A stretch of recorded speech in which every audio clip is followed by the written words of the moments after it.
Ospreys. Welcome to another campus update with Inside Swoop. I'm Malorie Aldrich, here to bring you up to date on what's going on this week.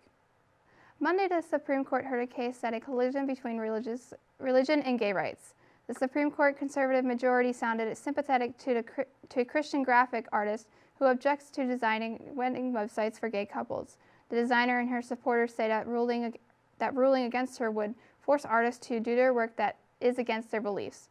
Her opponents, meanwhile, say that if she wins, a range of businesses will be able to discriminate against other protected classes. Oral arguments in the case lasted more than 2 hours. While the case was argued Monday, Supreme Court decisions ordinarily take a few months to be released. Tens of thousands of residents in Moore County, North Carolina, are without power after authorities say 2 substations were shot up with criminal intent. Originally 45,000 occupants in the county were without power, but thanks to Duke Energy, about 9,000 people have had their power restored. The outage caused many businesses to close, and many residents are figuring out how to stay warm while the heaters are down. North Carolina Governor Roy Cooper said state and federal investigators are working to find those who are responsible for the shooting. The U.S. is having their first ever auction to develop floating wind farms off the West Coast. Offshore wind has been growing due to a rising intensity of climate change and the cost of wind turbines increasing.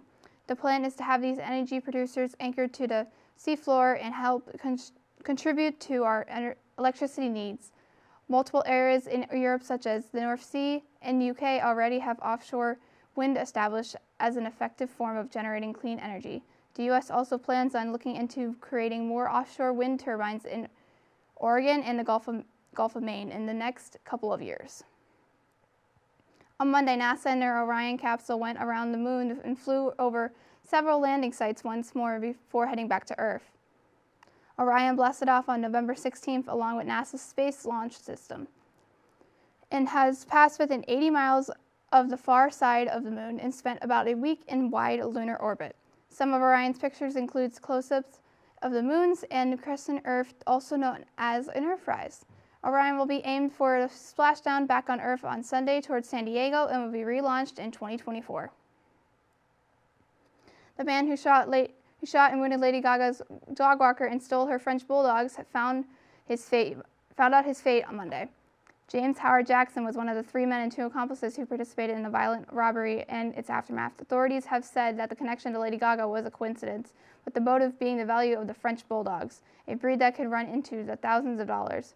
Jackson was mistakenly released from jail earlier this year due to a clerical error, but was recaptured earlier, nearly 5 months later. Jackson pleaded no contest to 1 count of attempted murder and was sentenced to 21 years in prison. Some sad news on the Sesame Street. Sesame Street legend Bob McGrath has died. On Sunday, the McGrath family posted on his Facebook confirming the death Sunday. The family said, in quote, "He died peacefully at home surrounded by his family," end quote.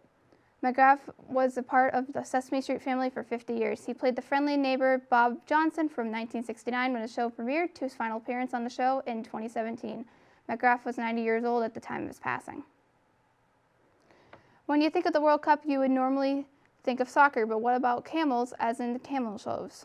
Just like the popular dog shows we are used to, the camel shows are big in the Middle East. And during the World Cup in Qatar, a camel pageant was held at Qatar's Camel Mazing Club for the best purebred female camels. The winner of the competition was Naza and beat over 100 other camels in the competition. The pageant also featured a milking competition for the camel that can produce the most milk. Charlie Brown, His Christmas Tree, and His Friends are turning 57 this year. The Christmas-themed special aired on televisions in 1965. Before the special was aired, the producers did not know if the special would be seen again after it first aired, because the making of the special was so rushed. But their worries were for nothing, as the Charlie Brown Christmas became a holiday hit.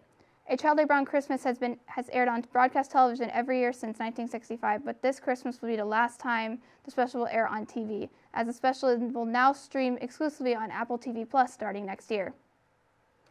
Well, that's another edition of Inside Swoop. Tune in next time for more campus information. I'm Malorie Aldrich. Thank you for joining me on Inside Swoop.